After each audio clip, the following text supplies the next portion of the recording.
SMA Negeri 1 Patuk, unggul dalam IMTAK dan IPTEK, terampil, mandiri, dan bertanggung jawab.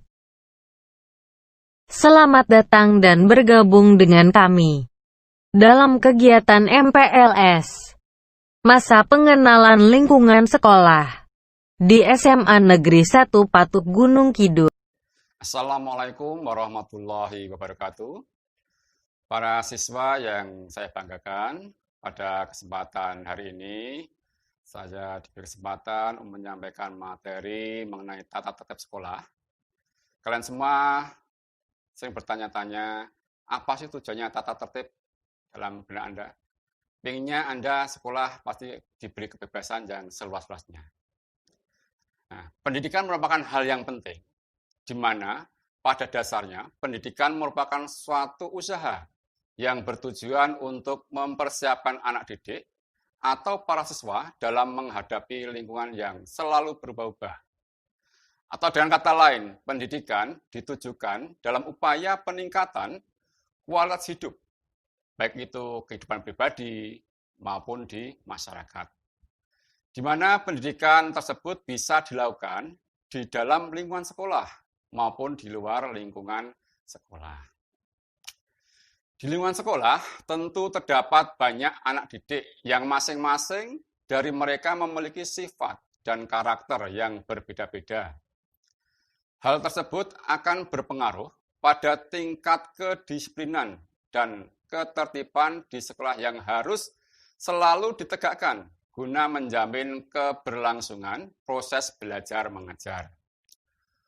Untuk itu, sangatlah perlu dibentuk suatu tatanan guna mengatur disiplin maupun ketertiban siswa yang dikenal dengan tata tertib sekolah.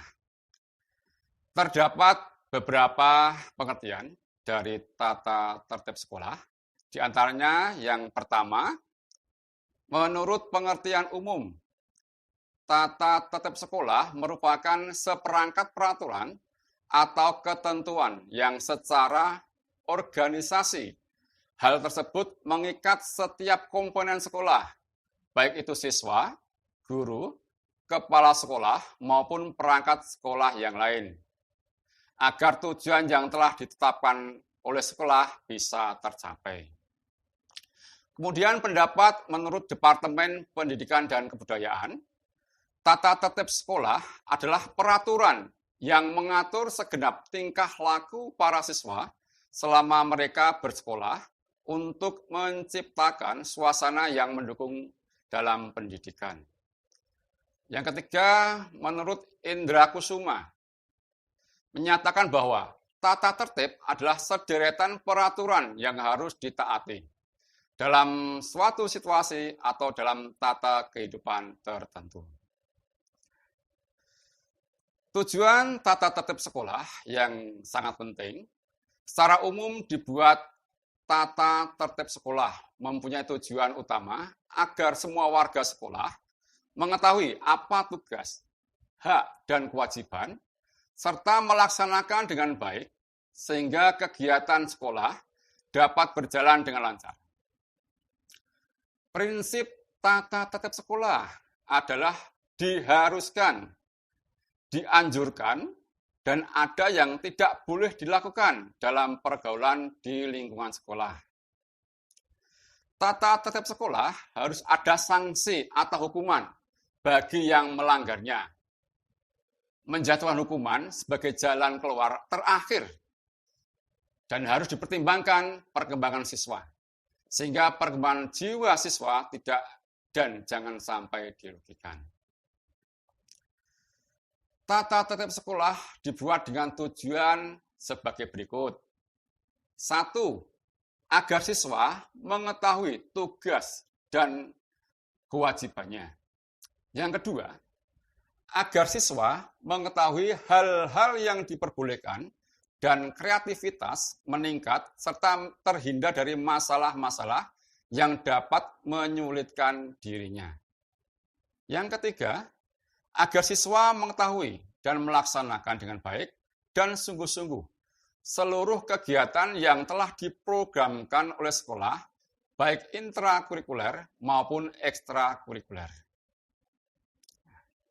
Nah, tata tertib sekolah, kemarin Anda sudah menerima edaran dari sekolah, waktu Anda daftar ulang, ya.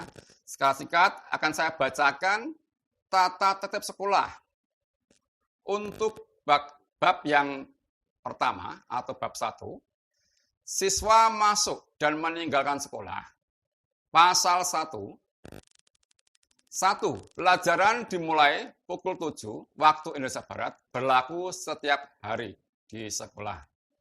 2, siswa sampai di sekolahan minimal 5 menit sebelum bel pelajaran dibunyikan. 3, pelajaran berakhir pada Senin, Selasa, Rabu, dan Kamis pukul 15:15 waktu Indonesia Barat. Sedangkan hari Jumat berakhir pada pukul 13:10. 4. Kegiatan ekstrakurikuler dilaksanakan sesuai jadwal. 5. Setelah tanda bel masuk jam ke-1 atau jam pertama, maupun habis istirahat, siswa harus segera masuk dengan tertib.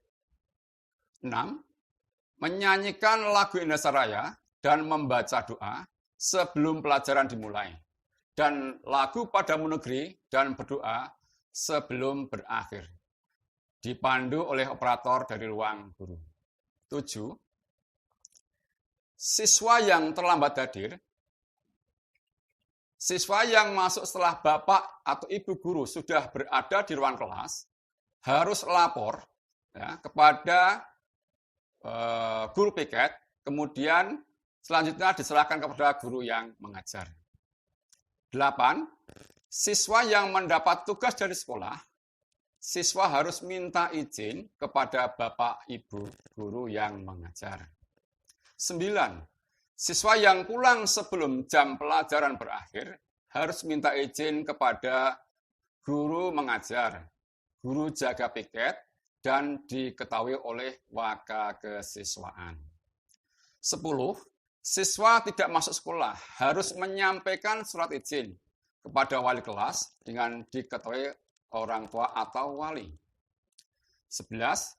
Siswa yang selama 3 hari berturut-turut tidak masuk sekolah karena alasan sakit harus ada surat keterangan dari dokter. 12. Siswa tidak dapat masuk sekolah karena sesuatu hal sementara orang tua atau wali belum bisa menyampaikan surat pemberitahuan ketidakhadirannya, maka orang tua atau wali dapat memberitahukan ke sekolah dengan menyampaikan SMS atau WA izin siswa melalui nomor HP wakakesiswaan. 13. Ketua kelas wajib mengisi presensi dengan tanda S itu sakit, I izin, dan A alpa. Kemudian untuk B sama dengan bolos. 14. Pada waktu istirahat, siswa tidak dibolehkan keluar dari lingkungan sekolah. 15. Jika waktu pembelajaran sudah berlangsung 10 menit, guru belum masuk kelas, pengurus kelas melapor guru jaga atau guru piket. Kemudian untuk bab 2, berpakaian, pasal 1, siswa wajib mengenakan pakaian seragam sekolah, sopan, bersih, rapi, sederhana, sesuai dengan ketentuan. 2. Pakaian putri, baju tidak terlalu sempit atau longgar, dan rok tidak boleh di atas lutut, tidak rompel ya, atau dilipat, dan sabuk dikenakan pada tempatnya. 3. Pakaian seragam sekolah diatur sebagai berikut. A. Senen bawah abu-abu dan atas putih, lengan panjang, dengan atribut lengkap. Bed OSIS, lokasi sekolah, nama siswa, dan berdasi dan bertopi. B.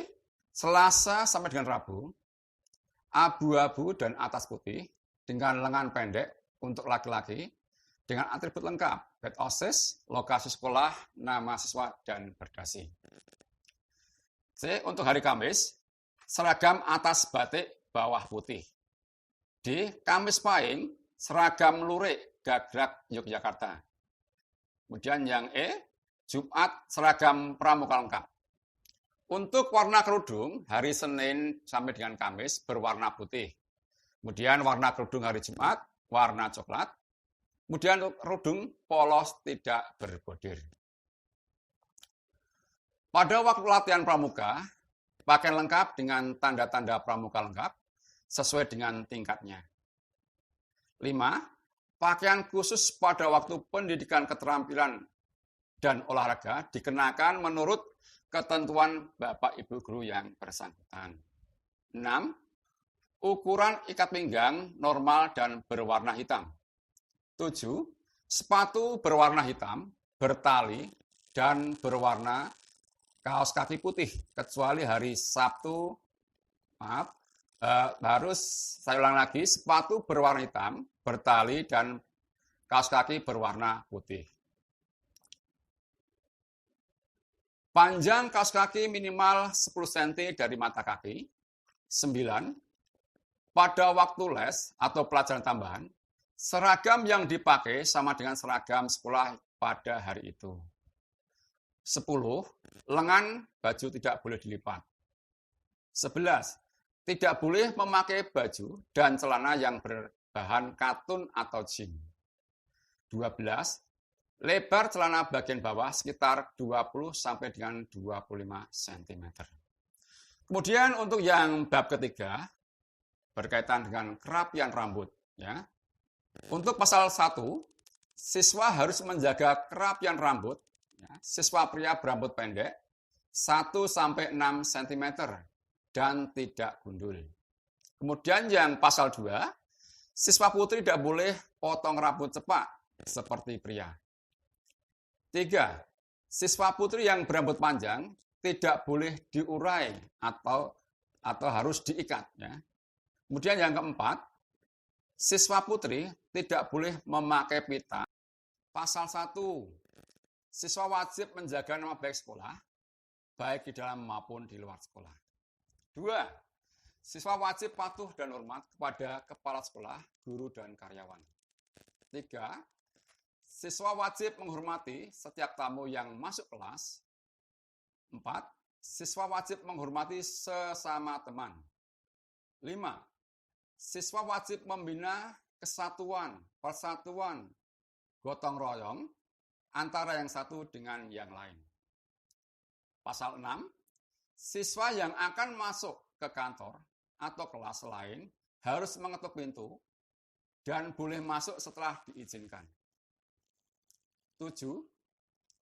Siswa yang ada di dalam kelas dan saat itu ada tamu yang mengetuk pintu, maka para siswa tidak diperkenankan mengizinkan masuk kecuali hanya memberitahu kepada Bapak Ibu guru dan karyawan.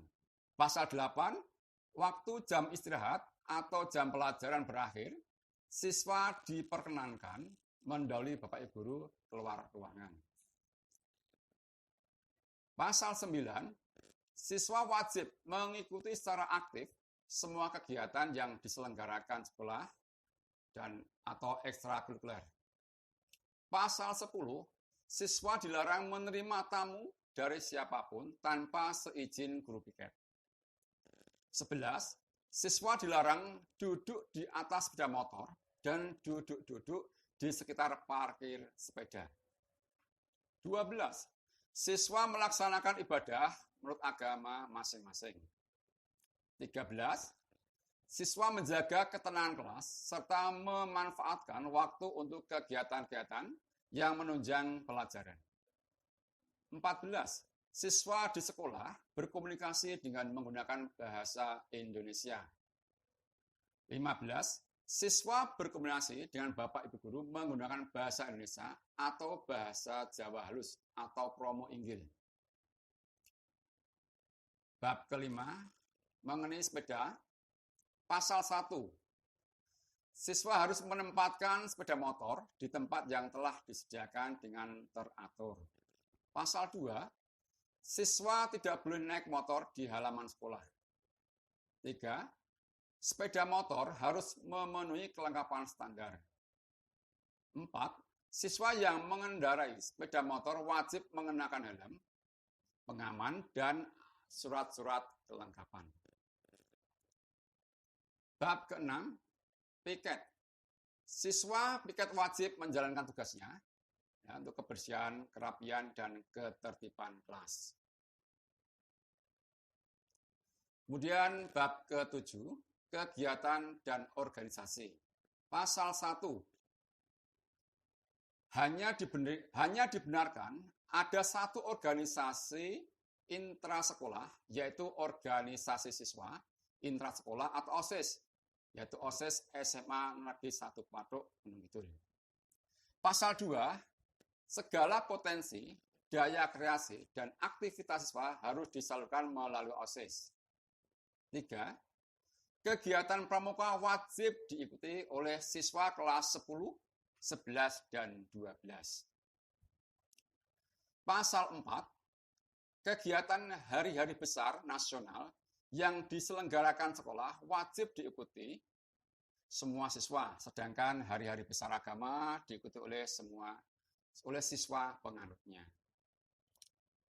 Bab 8 untuk larangan yang harus Anda pahami mengenai pasal 1, membuang air seni atau kotoran di sembarang tempat. Pasal 2, mengikuti organisasi terlarang yang disinyalir berperilaku menyimpang dari norma. 3, membawa senjata dalam bentuk apapun, buku bacaan atau novel, foto-foto dan gambar porno. Pasal 4, merokok atau membawa rokok, narkotika, dan sejenisnya, baik dalam maupun di luar sekolah. Pasal 5, memakai perhiasan berharga ke sekolah. Pasal 6, membawa HP di sekolah. 7, siswa putra dilarang memakai gelang, kalung, dan aksesoris lainnya dalam bentuk apapun. Pasal 8, siswa dilarang mencoret-coret fasilitas sekolah. 9, melakukan pemalakan, pemerasan, serta perampasan. 10, bertindik untuk putra ya, kemudian bertato, itu juga dilarang. Kemudian pasal 11, duduk berduaan yang telah disinyalir dalam ada hubungan khusus, ya, mungkin pacar, itu juga nggak boleh. Ya. Jadi dilarang duduk berduaan laki-laki dan perempuan. Ya. Kemudian pasal 12, menggunakan fasilitas sekolah bukan untuk kegiatan pembelajaran. 13, nah ini yang sering dilakukan siswi. Siswi dilarang mengenakan lipstik. Nah, ini yang perlu diperhatikan pasal semua. Yang ini karena masa puber, para siswi putri cenderung berlomba-lomba untuk mempercantik diri dengan apa? Menggunakan lipstik. Ya, besok kalau sudah lulus sekolah silakan menggunakan lipstik di luar ya. Kalau di sekolah ini dilarang. Kemudian pasal 14, pelecehan seksual dan perbuatan tidak senonoh. Kemudian pasal 15, tidak boleh membawa alat kontrasepsi. Ya. Itu ada kondom ya, yang sering disalahgunakan oleh para remaja. Itu yang sering disalahgunakan adalah kondom itu ya. Kemudian nomor 16 atau pasal 16, melakukan pelecehan, penghinaan kehormatan martabat guru, karyawan maupun sesama peserta didik. Kemudian pasal 17, melakukan pemalsuan dokumen administrasi sekolah. Bab 9, tata pelaksanaan pembinaan dan penertiban siswa. Pasal 1, Bapak Ibu Guru berwenang untuk melaksanakan pembinaan, penertiban siswa baik dalam bentuk kelompok maupun perorangan. Pasal 2, penanggung jawab pelaksanaan pembinaan dan penertiban siswa adalah wali kelas, guru BK, urusan kesiswaan, dan kepala sekolah. Itu mengenai tata pelaksanaan pembinaan dan penertiban siswa. Ada 2 pasal yang harus Anda pahami. Kemudian bab 10, tindakan disiplin. Nah, pasal 1, segala pelanggaran tata tertib sekolah mendapatkan teguran dan dicatat dalam bentuk poin pelanggaran. 2. Siswa mencapai poin pelanggaran tertentu dilakukan pemanggilan orang tua. Pasal 3, tindakan disiplin berupa A. Membuat resume buku, B. Menulis arti bacaan surat Al-Fatihah 15 kali bagi siswa yang beragama Islam, menulis bacaan duduk di antara dua sujud beserta arti 20 kali, melaksanakan kegiatan baris-baris, menyapu sebagian halaman dan ruang sekolah, F. Membuat buku penghubung selama 1 minggu, G. Bisa push up sebanyak 15 atau sampai dengan 20 kali. Kemudian H. Membersihkan tempat ibadah, I. Berganti pakaian yang sesuai dengan aturan sekolah, J. Barang-barang yang dilarang dibawa ke sekolah disita dan akan diserahkan 2 bulan berikutnya kepada orang tua atau wali siswa. Barang sitaan yang diambil sebelum batas waktu berarti orang tua atau wali murid akan mengambil juga anaknya. Jadi apa? Seandainya nanti siswa ya di sekolah kita kan tidak boleh membawa HP. Ya, seandainya Anda mencoba-coba waktu KBM ya membawa HP, maka kalau kesita, maka HP akan disita selama 2 bulan dan baru dikembalikan. Maka untuk anak-anak, tolong, karena itu aturan sekolah, Anda bisa memahami untuk HP ya, karena HP boleh digunakan seizin guru bersangkutan, kemudian digunakan dalam kegiatan pembelajaran. Kemudian tindakan disiplin yang lain, rambut tidak rapi atau gondrong dipotong oleh petugas. Kemudian yang dikembalikan pada orang tua wali murid setelah pembinaan yang dilakukan tidak mengubah perilaku. Bab yang ke-11, penutup. Segala satu yang belum diatur dalam tatib ini akan diatur dan diberikan di kemudian hari oleh sekolah. Demikian pasal semua mengenai tata tertib sekolah yang Anda pahami. Tujuannya apa? Tadi untuk menghantar Anda dalam pembelajaran di SMA pada nanti akan berjalan dengan baik, menjadi belajar yang bisa sukses di kemudian harinya. Demikian yang perlu kami sampaikan. Seandainya nanti Anda masih banyak pertanyaan di lain waktu, Anda bisa menanyakan kepada saya selaku wakil kesuaan berkaitan dengan di tugas-tugasnya nanti waktu Anda sudah masuk secara normal ya masuk ke sekolah di hari kemudian nanti. Demikian yang boleh kami sampaikan, ada kurang lebihnya maaf. Wassalamualaikum warahmatullahi wabarakatuh.